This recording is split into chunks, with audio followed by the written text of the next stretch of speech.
Yang bapa dah baca.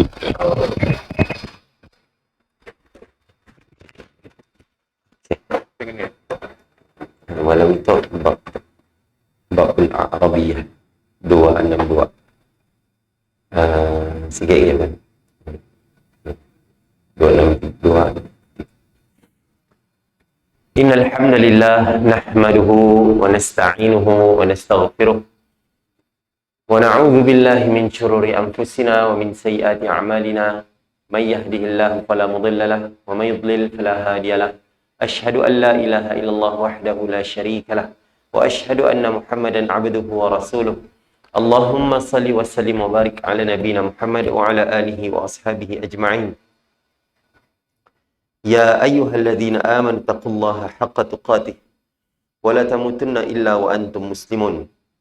Wahai orang-orang yang beriman, bertakwalah kepada Allah dengan sebenar-benar takwa dan janganlah kalian mati melainkan dalam keadaan beragama Islam. Rabbi shrah li sadri wa yassir li amri wahlul 'uqdatam min lisani yafqahu qawli amma ba'd. Yang saya mulakan Tuan Imam, Tuan Bilal, AJK Surau, Al-Hamra dan seterusnya muslimin yang dirahmati Allah sekalian. Alhamdulillah, kita panjatkan syukur pada Allah Subhanahu wa taala. Kita dapat bertemu kembali pada malam ini untuk membincangkan kitab Al-Adabul Mufrad pada topik yang ke-262. Okay, jadinya tuan-tuan, kita ni alhamdulillah setiap tahun kita menyambut kemerdekaan.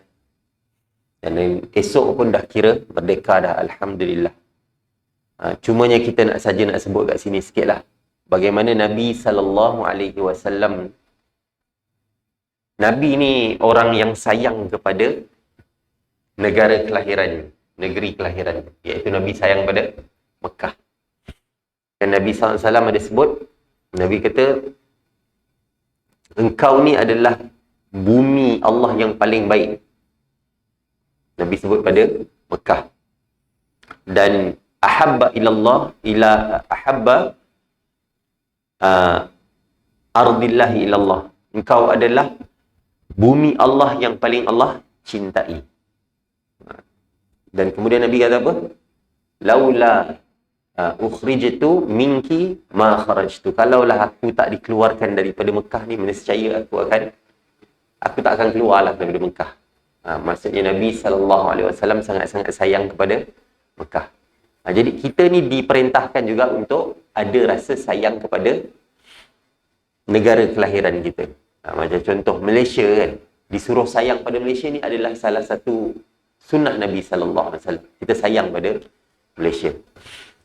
Cuma sayangnya tak boleh lebih daripada sayangnya kita kepada agama. Agama nombor satu.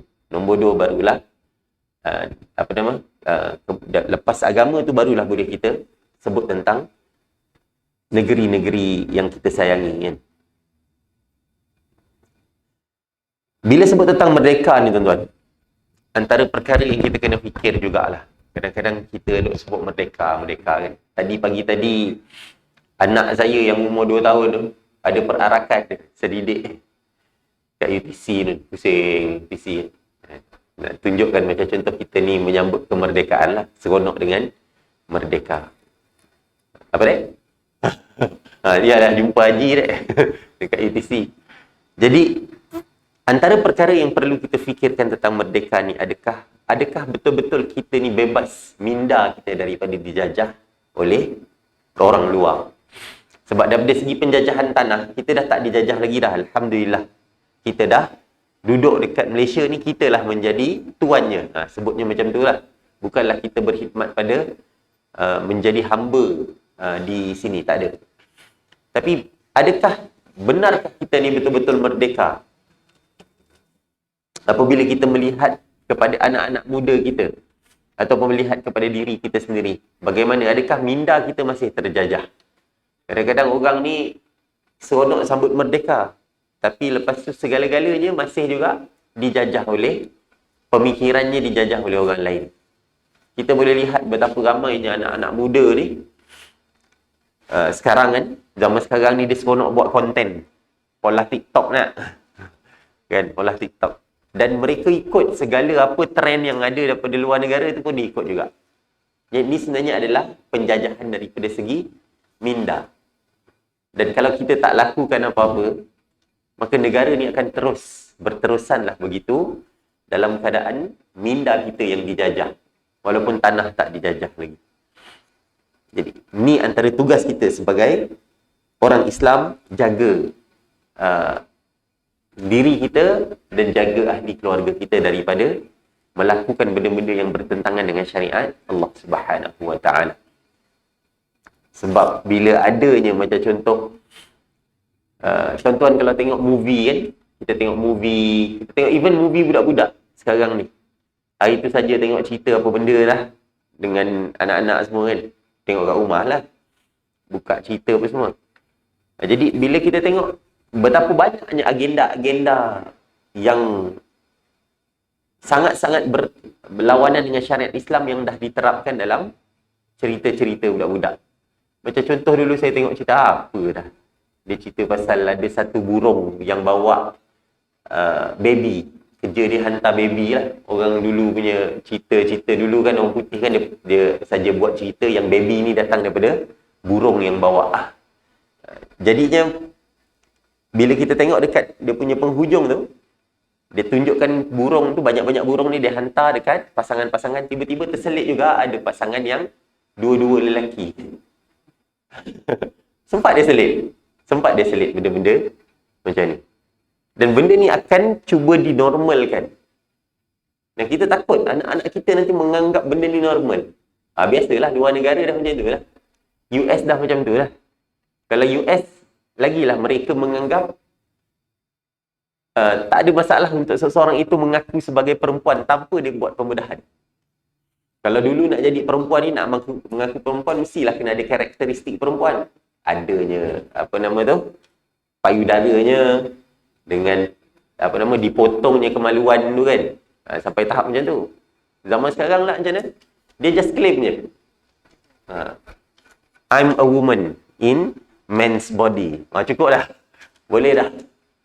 Dan dia cuba tukar pronoun. Tu antara yang paling best lagi lah. Pronoun tu maksudnya kata ganti nama dia. Patutnya kan, kalau lelaki kan he. Kalau perempuan she. Tak nak, dia kata, aku tak nak he, aku nak pronoun aku they. Mereka. Aku pelik-pelik benda macam ni. Dan kita terpaksa acknowledge. Terpaksa, orang putih pula pergi acknowledge benda tu. Pergi terima benda tu. Ni. Sebenarnya, kalaulah benda tu sampai kepada Malaysia, budaya ni akan habis. Antaranya budaya yang kita panggil sebagai hedonism. Hedonism ni mereka menganggap keseronokan adalah matlamat hidup. Matlamat hidup yang sebenar adalah seronok. Selagi mana tak ganggu orang, tak ada masalah. Kau buatlah macam mana kau nak. Ni. Salah satu benda yang dah masuk ke dalam Malaysia secara sikit, dah mula dah. Sedangkan kita orang Islam ni, matlamat hidup kita apa? Menyembah Allah. Wa ma khalaqtul jinna wal ins illa liya'budun. Aku tidak menciptakan manusia dan jin melainkan untuk menyembah aku, kata Allah Subhanahu Wa Taala.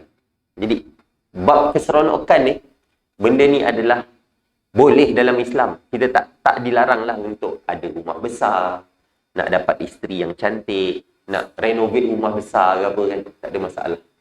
Tapi dalam masa yang sama, jangan lupa tentang tujuan sebenar kita diciptakan oleh Allah adalah untuk menyembahnya.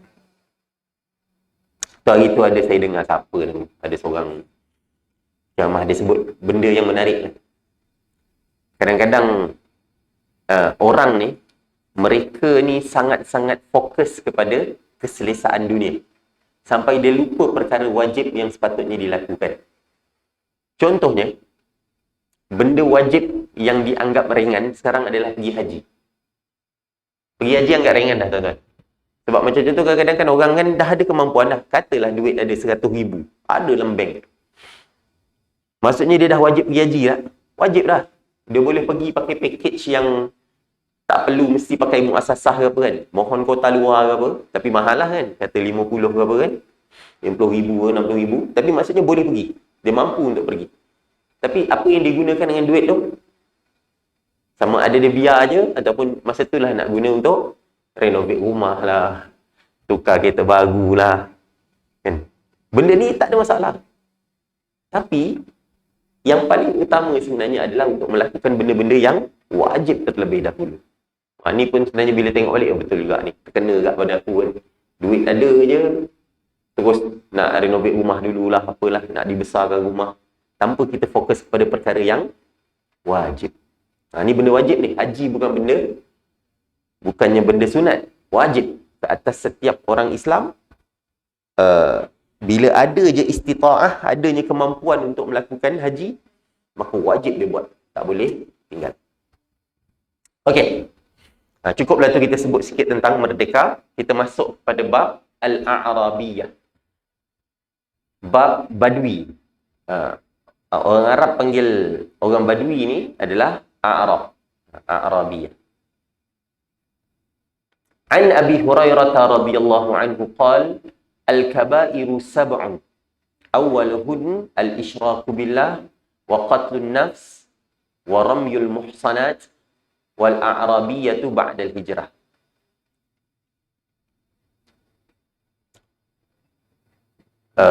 Kata Abu Hurairah radhiyallahu an, dosa-dosa besar itu ada 7. Al-kabair maksudnya dosa-dosa besar. Ada 7. Yang pertama, yang paling besar adalah al-isyraku billah. Syirik kepada Allah Subhanahu wa taala. Kemudian wa qatlun nafs, membunuh satu jiwa. Wa ramyul muhsanat, menuduh perempuan yang suci berzina. Wal a'rabiyatu ba'da al-hijrah, dan hidup sebagai badui selepas mereka melakukan hijrah. Sebenarnya 7 tu ada lagi benda yang lain lah. Macam contoh Nabi sebut lari daripada medan peperangan. Tu ada juga, ataupun ada sebut tentang mengambil harta anak yatim. Termasuk juga, dan juga makan riba. Aklur riba. Terlibat dalam transaksi riba. Itu pun termasuk juga. Okey, kita tengok sikit-sikit tentang perkara ni. Maka yang pertama, dosa yang paling besar di sisi Allah Subhanahu wa taala adalah dosa syirik.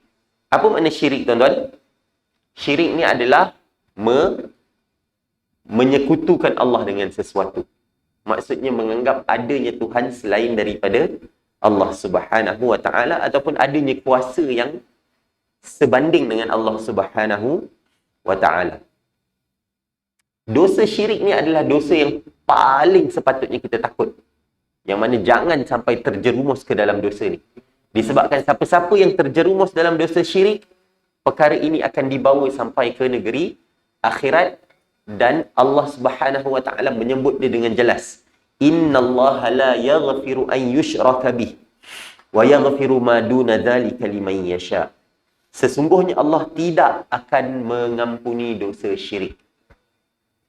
Wa yaghfiru ma duna dzalika liman yasha, dan dia mengampuni segala dosa yang lain daripada syirik itu bagi sesiapa yang dia kehendaki.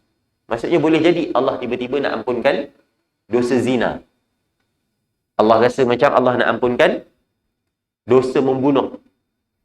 Ampunkan dosa selain syirik? Ya, Allah boleh buat. Tapi syirik, datang kepada negeri akhirat dalam keadaan syirik, confirm tak akan lepas daripada azab Allah Subhanahu wa taala. Confirm tak akan masuk syurga. Ni dosa yang paling besar. Inna syirka la zulmun azim. Sesungguhnya syirik itu adalah kezaliman yang paling besar. Tak ada kezaliman yang lebih besar seorang tu buat kepada dirinya sendiri melainkan syirik. Antara bentuk syirik yang kita perlu faham, apabila ada yang meyakini yang menguasai langit dan bumi selain daripada Allah, ataupun dia kata Allah menguasai langit, ada penguasa bumi. Nampak macam simple kan? Nak si dengar. Langkah situ boleh. Okey lah ya. Alright. Baik. Apa sebut tadi? Contoh menyebut bahawa adanya penguasa yang selain daripada Allah dekat atas muka bumi ni. Macam contoh kalau orang-orang dulu lah tuan-tuan. Kalau ingat. Dulu orang kata, kalau nak masuk hutan kena sebut apa? Datuk nenek cucu tumpang lalu. Pernah tuan-tuan? Pernah dengar kan? Benda ni rupanya sampai, sama je lah. Satu Malaysia buat benda tu. Datuk nenek cucu tumpang lalu. Sejak bila orang jin ke apa yang kat situ jadi datuk dah? Masa bila dia jadi cucu jin pula? Tapi ini adalah benda yang diajar kan? Sebab mereka percaya bahawa adanya yang menguasai kawasan hutan tu. Ya, betul. Memang adanya jin yang boleh diam dekat sini-sini. Tapi adakah itu yang disuruh kita minta protection daripada jin? Tak boleh tuan-tuan. Benda ni benda yang ditegur oleh Allah Subhanahu Wa Taala. Kata Allah,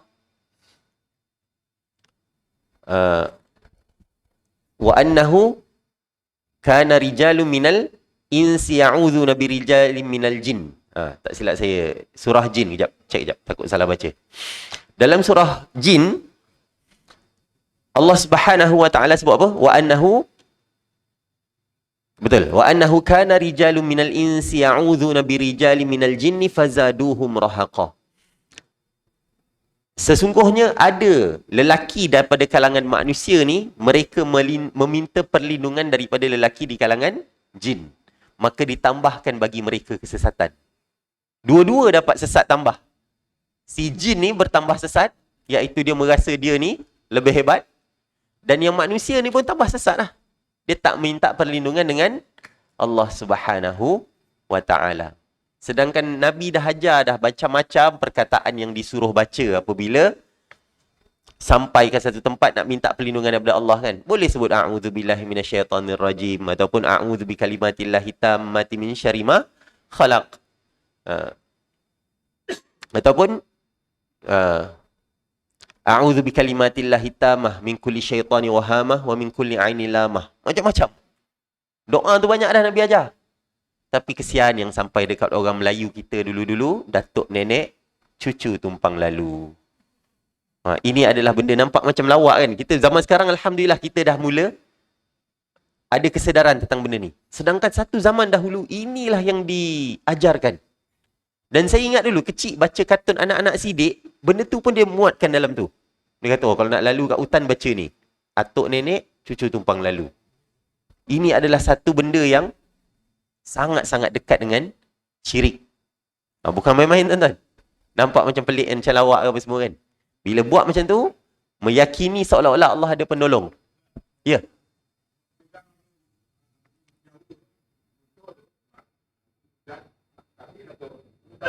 Oh, ada kan?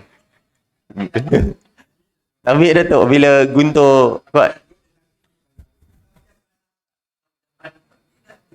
Oh. Yang tu pun tak ada kena mengena lah.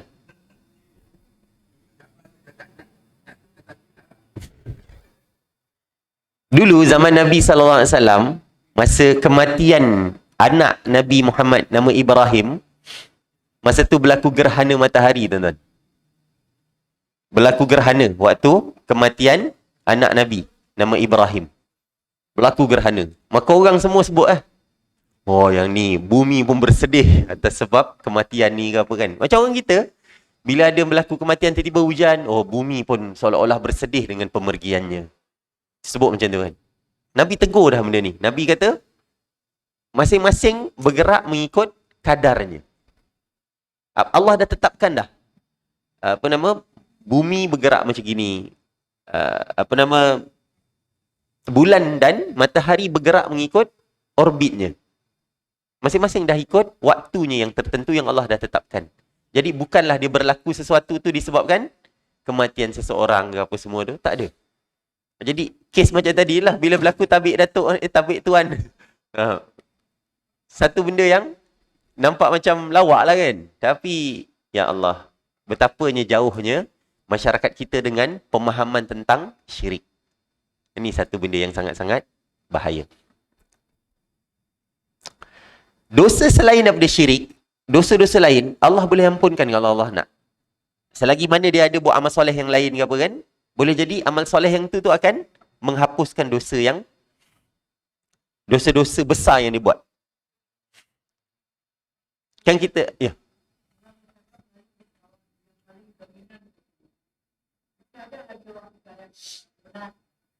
Percaya pada?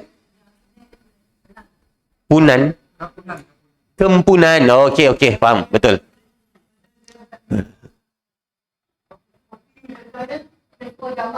Tahu, betul. Saya perasan. Yang tu pun saya perasan juga. Tiba-tiba bila kita, makan.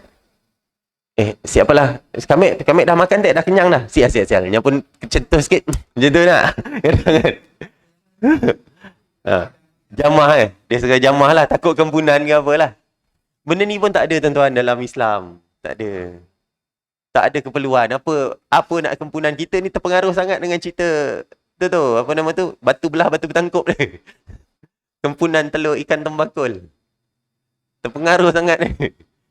Sampai tahap macam tu. Sebenarnya tak ada. Apa dia istilah kempunan ni apa semua?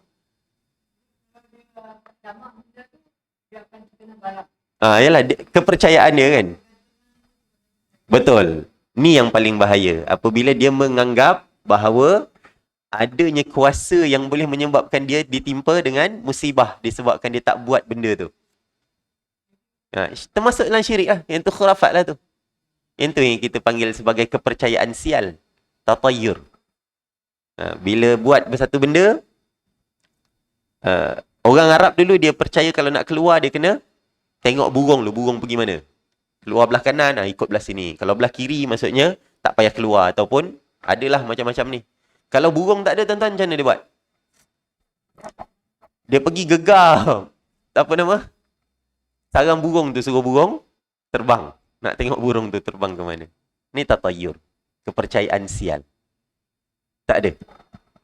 Apa-apa musibah ni datang semuanya daripada Allah Subhanahu Wa Taala, bukan disebabkan kempunan tadilah ataupun tiba-tiba adanya benda yang berlaku maka yang ni petanda buruk ke, tak ada.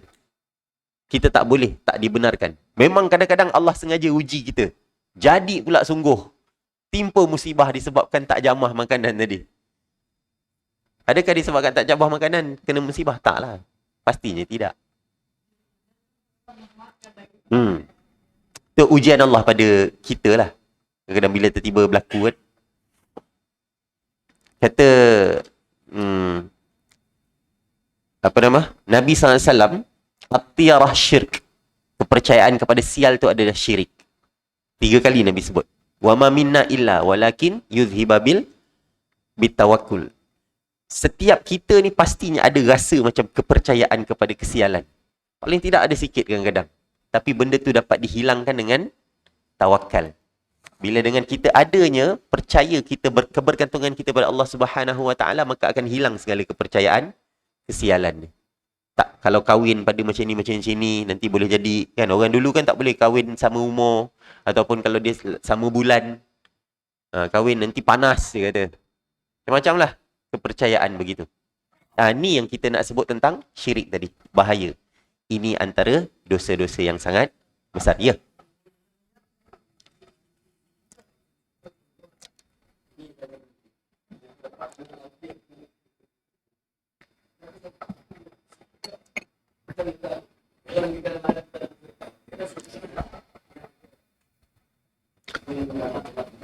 Macam nazar lah. Bernazar tak ada masalah. Memang boleh. Cuma memang ada Nabi sebut nazar ni hanya untuk orang yang kedekut. Sebab apa? Sebab kalau tak dapat tu aku tak bagilah orang makan. Aku tak buat baik lah. Cuma disebabkan bila ni baru buat baik lah. Dia dapat. Niat apa?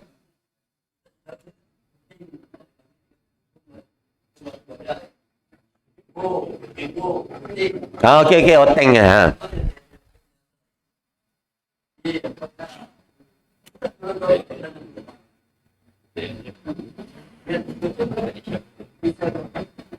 Okey, dia betul lah. Maksudnya kepercayaan kepada benda-benda macam ini kadang-kadang masih wujud kan. Kalau nazar tadi tak ada masalah lah. Macam contoh kata kalaulah aku dapat, katalah dia ni dah 4 orang dah anak perempuan. Tiba isteri dia mengandung lagi cakap kalau aku dapat anak lelaki aku nak tombang seekor lembu bagi makan orang miskin. Sungguh dapat anak lelaki dia pun buat. Tak ada masalah, yang tu okey. Tapi macam contoh nazar buat benda yang sia-sia. Kalau Malaysia menang dalam piala AFC ke apa, saya nak jalan kaki daripada sini. Nak berenang daripada Kuching sampai ke Johor Bahru. Contoh lah kan. Ini benda yang sia-sia lah. Tak ada benda pun. Tak ada apa-apa. Dan tak disyariatkan untuk buat pun. Dia yang disyariatkan adalah benda yang asalnya sunat, dijadikan wajib. Benda tu ibadah lah biasanya. Kan, sedekah kan ibadah yang sunat. Tapi dia mewajibkan dia apabila cakap berlakunya satu benda ni. Itu tak ada masalah. Jadi, jangan ada kepercayaan macam tadi tu. Yang tu satu lagi lah tu. Percaya pada, minta pada si mati. Minta pada orang mati. Oteng lah. Saya sembang dengan orang dulu dia pensyarah Unimas. Dia dekat apa-apa. Dulu rumah dia kat Kampung Lintang ke mana. Dia cerita lah dulu masa zaman dia sekolah. Masa tu masih ramai lagi orang percaya dengan kubur Oteng ni. Sebabkan dia ni mungkin orang soleh lah dulu kan. Orang baik ke apa. Tapi ada Koteng. Koteng. Saya pun tak apa-apa. Dia lah sebab tak pernah pergi pun tak pernah tengok pun kubur dia. Tapi dia cerita lah memang dulu orang sampai sanggup pergi ke kubur tu. Kalau nak minta lulus peperiksaan dengan cemerlang. Pergilah sana. Ataupun ada nak dapat anak ke apa kan. Tak boleh shilling Ada tak? Macam benda tu si ada dalam Islam. Nak minta kepada si mati ni lagi lah satu. Orang Nabi SAW menyebut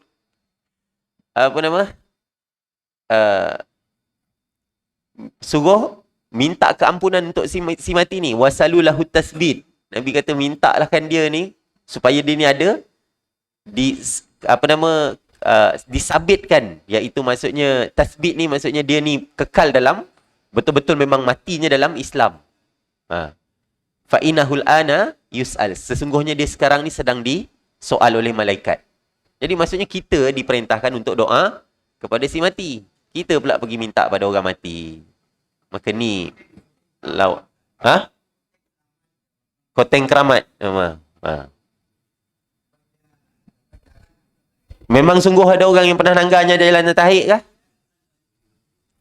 Walaupun dia pernah jalan atas air sekalipun, taklah bermaksud dia ni. Kita kena faham. Kadang-kadang betul juga. Ada orang-orang yang mereka ni adanya kita panggil benda yang menyalahi adat, yang mencari adat, yang kebiasaan. Boleh tiba-tiba boleh terbang lah, boleh jalan atas air lah, ataupun pergi tiba-tiba muncul kat satu tempat yang jauh kan, especially masa zaman dulu lah. Adakah terus kita panggil dia ni wali Allah? Tak. Kita takut yang ni adalah bantuan daripada syaitan, daripada jin ke apa semua. Jadi nombor satu, nak pastikan dia ni sungguh-sungguh wali Allah, kena tengok dia ni daripada segi amal dia sebagai seorang Islam. Sungguh ke dia ni, bagaimana dia ni solatnya macam mana. Memang sungguh tengok, rupanya memang tak pernah tinggal solat jemaah. Lepas tu dia ni pula memang orang yang jaga perbatasan dia kan. Batasan pergaulan dia dengan perempuan apa semua. Memang orang yang tutur katanya baik. Jadi barulah kita boleh nak sebut-sebut dia ni wali Allah ke apa. Kalau semata-mata boleh terbang, boleh jalan atas air, yang tu wali. David Copperfield boleh terbang tuan-tuan. Kan? David Copperfield kan. Apa nama? Pakcik-pakcik tahulah David Copperfield. Biar gini tu saya kenal lah. Jadi boleh terbang, boleh tembus Great Wall of China kan. Masa tu hebat lah kalau kita daripada segi kualiti macam tu maksudnya wali Allah lah. Jangan mudah-mudah nak panggil seorang itu wali Allah Subhanahu wa ta'ala. Kalau nak betul-betul nak tengok orang ni wali Allah, antara contoh yang saya suka bagi adalah Imam An-Nawawi. Imam An-Nawawi meninggal umur dia dalam 40, 42, 43 macam tu. Tapi dia tulis buku banyak. Beratus-ratus tuan-tuan. Banyak. Yang mana kalau tengok macam tak kena dengan umur dia tu. Sepanjang umur dia tulis beratus buku. Saya tak ingatlah exactly berapa, tapi lebih 100 lah. Banyak sangat buku yang dia tulis. Daripada hadis 40 yang duk kita baca tu kan. Dengan Riyadhus Salihin yang dikumpulkan segala hadis-hadis Nabi tu. Hebat. Syarah Sahih Muslim lagi. Bukan buku nipisnya ni. Syarah Sahih Muslim tu tebal lah kan. Sahih Muslim disyarahkan. Hadis-hadis Nabi dalam Sahih Muslim tu disyarahkan. Apa maksud ni gini. Panjang. Jadi memang hebat. Ni baru betul nak sebut wali Allah lah. Ni wali Allah boleh terbang lah apa semua kan. Yang baru ni apa nama tu? Ada orang keturunan Nabi tu. Naik kuda kan. Orang pun muliakan. Sebab muka handsome. Yang makcik-makcik ni punyalah seronok ambil gambar. Daripada Maghribi katanya dia kan. Orang Maghribi. Apa dia? Scammer. Yalah, dia sebab apa nak muliakan dia? Dia datang Malaysia tu, dia seronok tu orang nak muliakan dia sampai tahap macam tu. Sebab dia keturunan Nabi. Kita kena ingat. Nabi dah sebut dah. Nabi kata pada Bani Abdi Manaf, wahai anak-anak Abdul Manaf, wahai Fatimah, Nabi sebutlah hadis tu juga. Aku tak dapat lindungi kau daripada api neraka. Ada hadis Nabi sebut tentang macam tu. Dan kalau kita nak kata keturunan Nabi, kita tengok anak Nabi Nuh alaihi salam. Anak Nabi ni bukan keturunan ke-45 ke-90 keturunan Nabi. Anak Nabi, direct descendant. Tapi meninggalnya dalam keadaan kufur. Maksudnya tak ada jaminan bagi seorang tu walaupun dia anak kepada Nabi. Bukan semata-mata, keturunan macam ni je terus boleh. Yang ni memang confirm ni lah. Syurga lah. Jadi kita kena muliakan dia. Tak. Bukan semudah itu. Nak muliakan seorang, tak ada masalah kalau dia memang keturunan Nabi. Ya, kita sayang dia sebab dia keturunan Nabi. Tapi taklah sampai tahap dewa-dewakan macam tu. Tak perlulah malu kita tengok. Ya Allah, macam ni je tahap level pemahaman Islam orang Malaysia. Dimuliakan seorang tu hanya dengan sebab dia keturunan Nabi. Dekat Malaysia ni ramai je keturunan Nabi ni. Ramai kat kan? Syed Sharifah ni. Yang Wan ni apa semua kalau kat Sarawak ni. Semua keturunan Nabi. Tak ada pula kita bawa naik kuda jalan pusing ambil gambar. Tak ada pula buat macam tu. Kena hati-hatilah tuan-tuan. Benda-benda macam ni. Bahaya. Takut dimuliakan dengan bukan pada tempatnya. Lepas tu, dia bukanlah macam contoh ulama' yang banyak menulis buku apa kan. Kita boleh tahu dia ni. Apa jasa daripada umat Islam? Tak ada jasa pun. Tak adalah nampak jasa yang besar kepada umat Islam. Okey.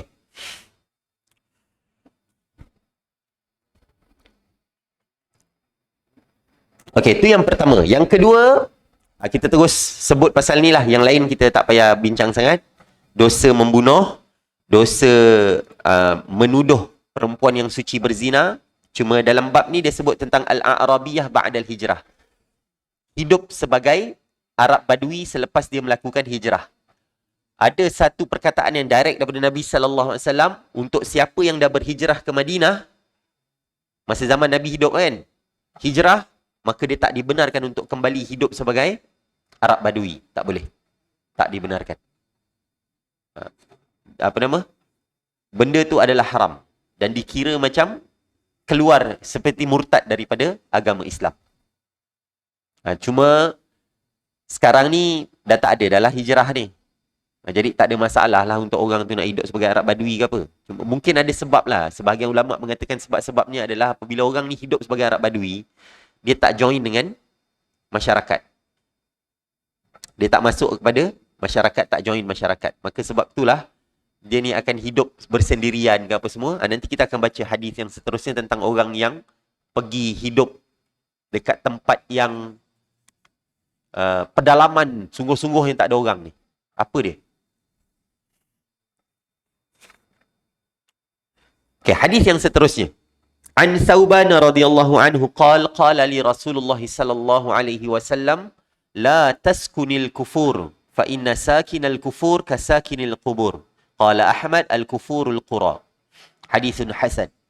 Kata Thauban bahawa Rasulullah SAW bersabda kepadaku, janganlah engkau tinggal di kufur. Kufur ni maksudnya tempat pedalaman yang tak ada orang. Pergi tinggal jauh-jauh, apa semua kan. Hidup dekat satu tempat yang tak bercampur dengan orang. Nabi kata sesungguhnya orang yang tinggal dekat tempat yang jauh ni adalah seperti orang yang tinggal di kubur. Tinggal di tanah perkuburan. Lalu kata Imam Ahmad, al-kufurul qura. Kufur tu maksudnya kampung-kampung yang jauh. Tempat yang jauh. Apa dia? Pedalaman yang terlalu jauh lah. Tanpa ada sebab yang kukuh. Diam sebelah kubur ya, tak ada masalah. Ya okey, bagus. Memberi peringatan tentang kematian kan.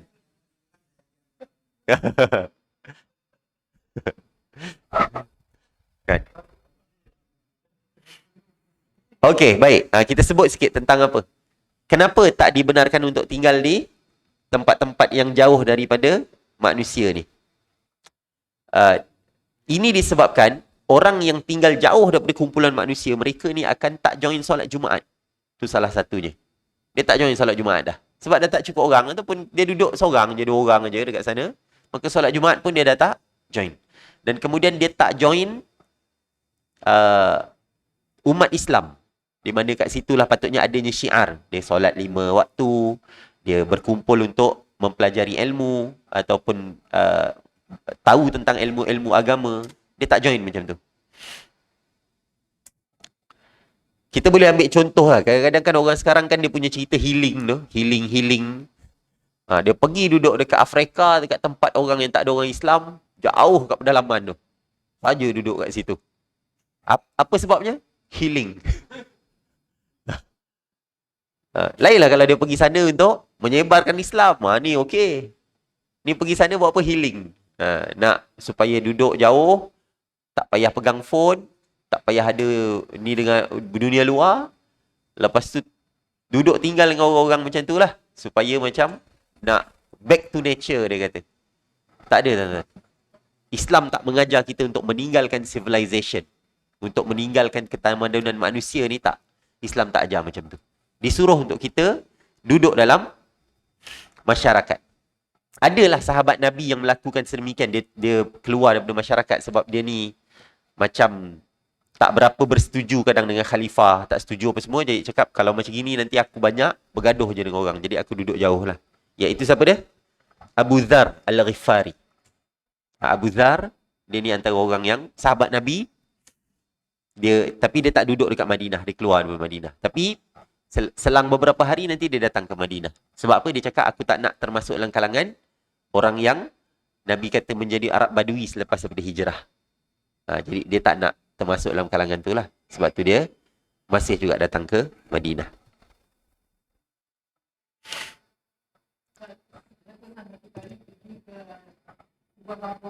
Okey. Bila berlaku kematian, mayat. Ada orang tak? Mayat orang. Saya nanti deh.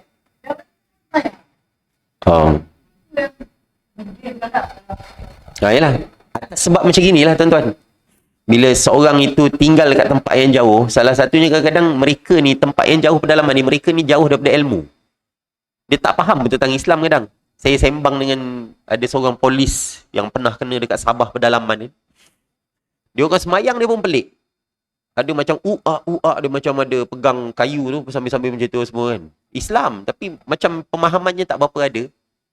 Jadi, kalau kita ke sana sebagai orang yang berilmu untuk mengajarkan tu, okey lah.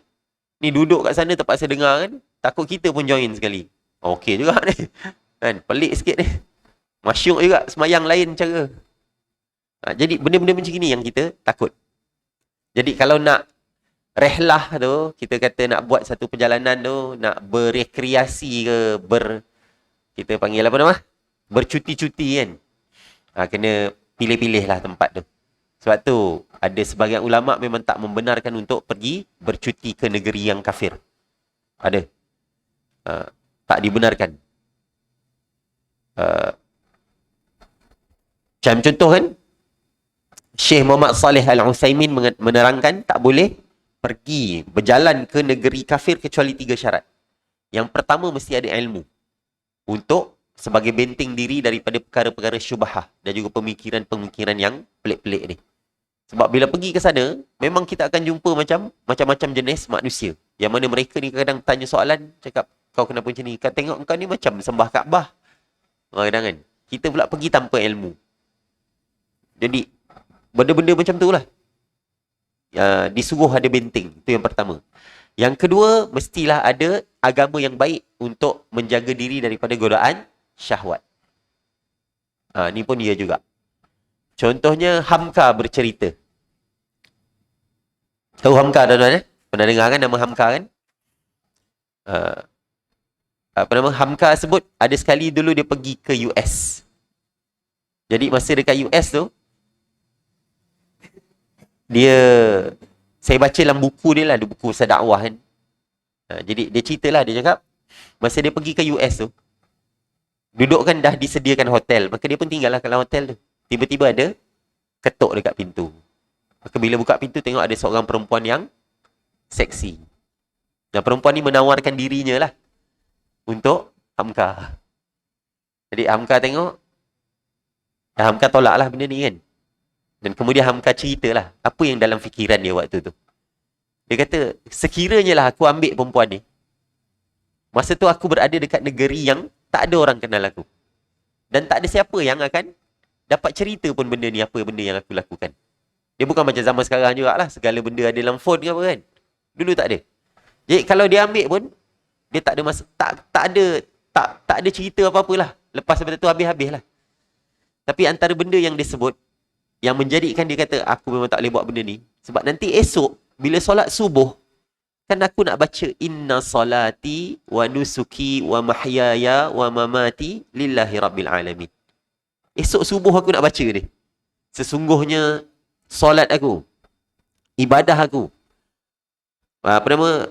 kehidupan aku dan kematian aku hanyalah untuk Allah Subhanahu wa taala. Macam mana aku nak buat benda ni dalam keadaan aku nak baca ni esok pagi subuh ni? Jadi betul lah rupanya untuk orang yang betul-betul memahami solat, dia faham apa yang dia baca dalam solat, dia tahu betul solat ni bagaimana dia boleh. Betul kata Allah Subhanahu wa taala, inna salata tanha 'anil fahsya'i wal munkar. Sesungguhnya solat itu mencegah daripada perbuatan yang keji dan mungkar. Jadi tu yang kena ada ilmu yang cukup kalau kita nak pergi ke negeri-negeri yang bukan Islam. Ramai anak-anak Islam, anak-anak orang Islam yang hanyut apabila pergi ke negara-negara bukan Islam. Ramai. Sebab yalah pengaruhnya besar kan? Pengaruhnya kuat.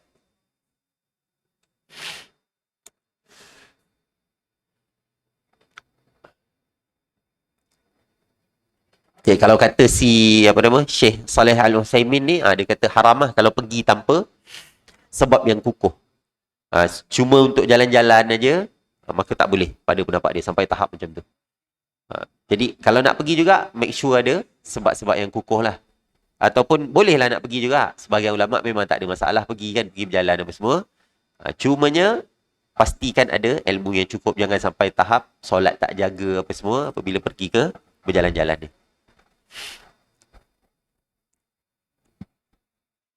Okey.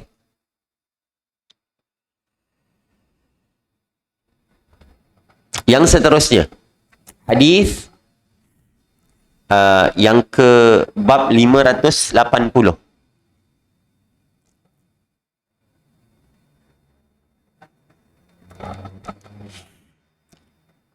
Anil Miqdam bin Shuraih an abihi qala sa'altu Aisyah 'anil badwi. Qultu wa hal kana an-nabiy sallallahu alaihi wasallam yabdu? Qalat na'am, kana yabdu ila haula ittila'. Hadithun sahih. Miqdam bin Shuraih, daripada Miqdam bin Shuraih, daripada bapanya, Bapak dia kata, aku bertanya kepada Aisyah tentang Al-Badwi, iaitu tentang pergi berjalan-jalan. Nabi ada pergi jalan tak? Wahal kana Nabi SAW yabdu. Ada tak Nabi keluar pergi jalan-jalan? Ada tak? Jadi, Nabi kata Aisyah, na'am, kana yabdu ila haula ittila'. Nabi ada. Biasanya dia keluar, dia pergi kat tempat-tempat yang tinggi, yang ada macam Nabi saja jalan-jalan dekat gunung ke, dekat bukit-bukit ke apa semua macam tu. Pergi ke luar lah daripada kota Madinah. Ada Nabi pergi berjalan. Jadi ini pun sebenarnya saranan kepada kita umat Islam untuk hilangkan stres. Adalah healing-healing tu. Boleh lah sebenarnya. Untuk macam kadang-kadang bila kita petang-petang pergi jalan kat pustaka. Kan? Okey, bagus. Saja nak pergi panjat gunung ke. Nak pergi jalan-jalan. Okey, tak ada masalah. Asalkan bukan terlalu berlebihan. Jangan sampai tahap tak solat. Ni ramai sangat tuan-tuan. Saya dulu suka join running. Masa cerita sebelum PKP lah. Every week ada run. Kan? Setiap minggu tu memang ada running yang 5 kilo ke 10 kilo ke apa kan. Biasa join macam tu. Kalau half marathon ataupun yang marathon, memang tak sempat solat subuh dulu. Yang ni yang biasanya. Dan kadang-kadang kita tengok kat mana orang ni berhenti solat subuh. Bangun dah awal lah. Tapi tak pergi solat. Dia nak buat sukan ke apa semua. Tapi lah masa yang sama tak jaga solat. Ada orang yang memandang rendah. Memandang okay, kita azan dulu kejap. Salatul Qad. Syarafah.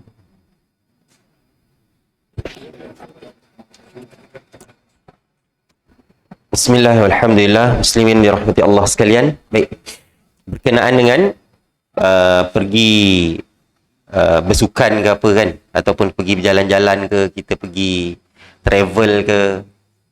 Jadi antara benda yang perlu dijagalah adalah daripada segi penjagaan solat. Dan kemudian ni tak apalah, kita sebutlah alang-alang teringat ni. Kadang-kadang ada orang ni buat benda baik dah, dalam keadaan nak melakukan benda yang baik. Tapi dalam masa yang sama, dia melakukan juga perkara-perkara yang haram. Dalam masa yang sama kan. Contohlah, ni minta maaf pakcik-pakcik ni tuan-tuan, saya sebut je lah supaya jadi peringatan kepada kita kan. Contohnya orang yang mengerjakan haji ataupun umrah. Perjalanannya untuk mengerjakan haji dan umrah. Dia nak buat benda yang baik. Nak buat benda yang mendapatkan pahala yang besar. Tapi dalam masa yang sama, dia tak cuba sedaya upaya untuk meninggalkan perkara yang haram. Iaitu daripada segi apa? Jaga mata. Satu, kan? Kebetulan naik pula flight. Naik flight, apa nama tu? Dia lah, bukannya yang ni lah. Itihad ke apa benda kan? Bukan yang ni lah. Jadi kebetulan dia punya pramugari dia pakai pun seksi kak. Mata tak berapa jaga. Satu. Yang kedua, antara benda yang banyak berlaku lah tuan-tuan, yang kita boleh tengok, sedih kadang-kadang. Dah melakukan haji, nak melakukan umrah apa semua ni kan. Tapi dalam masa yang sama tak meninggalkan rokok. Betul tak? Kita tengok ramai yang macam ni. Ni sebab tu saya minta maaf lu nak sebut ni. Tapi benda ni antara benda yang memang sayang lah. Apabila nak melakukan satu benda yang dosanya dijanji, pahalanya sangat-sangat besar. Tapi kita sulamkan dia dengan dosa-dosa kecil. Ini benda yang kesian, sedih kita tengok. Pakcik, orang bila tengok orang Malaysia, orang Indonesia apa semua kan, duduk-duduk kat tepi Masjid Nabawi tu, ada sedia tempat-tempat duduk tu. Kat situ dia ni kejap kan, sambil-sambil bagi makan dekat burung ke apa kan. Jadi kita tengok, Allah sayangnya dah duduk dekat Madinah ni, tempat yang nak menambahkan pahala banyak. Tapi sayangnya disulamkan pula dengan dosa. Ni benda yang kena jagalah. Jangan dilakukan. Kalau dapat lah at least berhenti kejap lah. Cuba berhenti dululah. Untuk waktu tengah macam tu kan. Sebab sayang. Perjalanan kita jauh ni. Nak mendapatkan pahala yang sangat-sangat besar. Tapi dah sampai sana kita tak boleh jaga pula. Benda-benda macam gini. rugi yang besar. Satu kerugian yang nyata. Okey. Maka, mudah-mudahan kita ni bolehlah menjadi orang yang dapat menjaga agama, especially apabila kita travel apa semua kan. Tapi kalau bab cerita pergi haji umrah ni, yang ni biasanya okey lah. Sebab daripada segi solat memang okey lah. Sebab kita memang nak solat kat sana. Yang masalah utama nak istiqamah pula kan bila balik. Dekat sana tiap-tiap hari baca 3 juzuk. Elok baca Quran kan. Sekali balik sini nak baca satu muka pun berat tu. Ya Allah. Sahnya nak baca kan. Bukan tuan-tuan, bukan ni lah. Saya lah. Cakap kat sana kita menghafal apa semua kan. Seronok kita.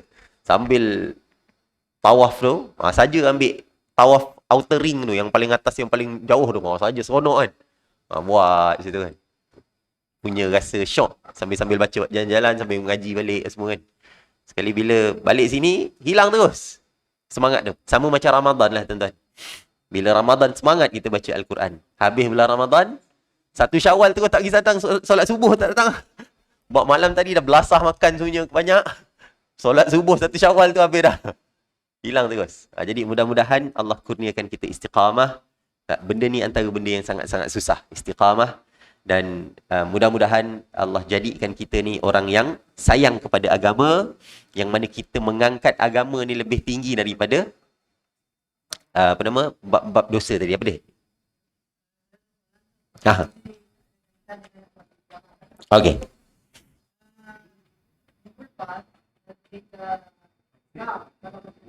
Mana? Pergi ke mana? Padang pasir?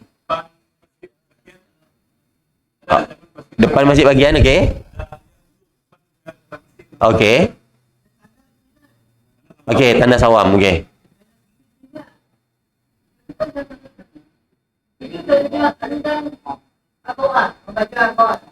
Memainkan video seperti mainkan dalam tanda. Dia cukup membuat dia dalam buku cetak. Orang yang jaga tandas lah. Yalah, susah juga ni.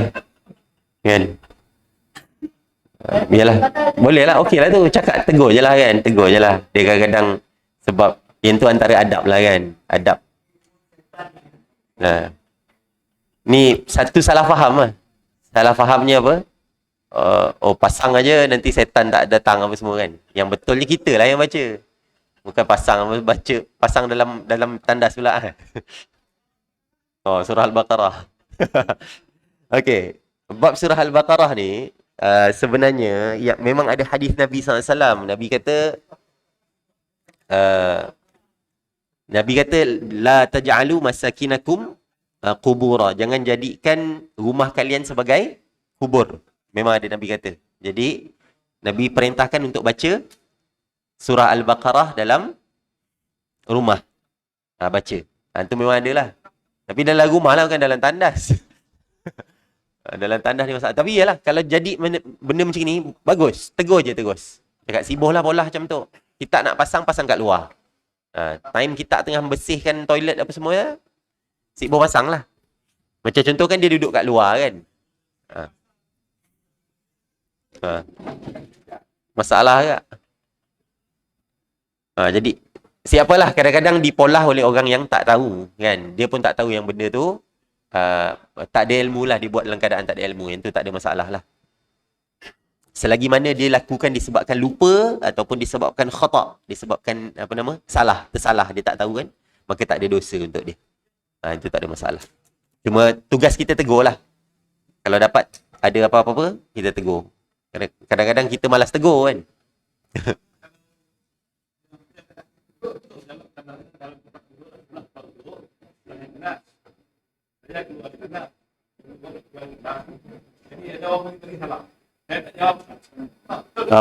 Bagi salam tak ada masalah sebenarnya.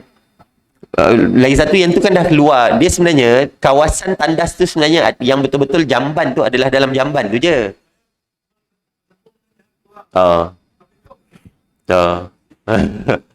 Boleh jawablah Waalaikumsalam. Kalau tak nak sebut nama Allah kan, Waalaikumsalam je lah. Okey je. Yang tu sejahtera kat atas kau. Sejahtera atas kau. Yang kita takut nak sebut nama Allah sebenarnya kan. Tu boleh je sebenarnya. Yalah. apa nama? Yang betul-betul sebenarnya kawasan yang dikira sebagai tandas yang kita tak sebut nama Allah tu, dalam jamban tu je. Bila kat luar tu, maka yang tu dah dikira bukan jamban sebenarnya. Yang tu masih boleh ni lah. Okey, jadi kita berhentilah insya-Allah.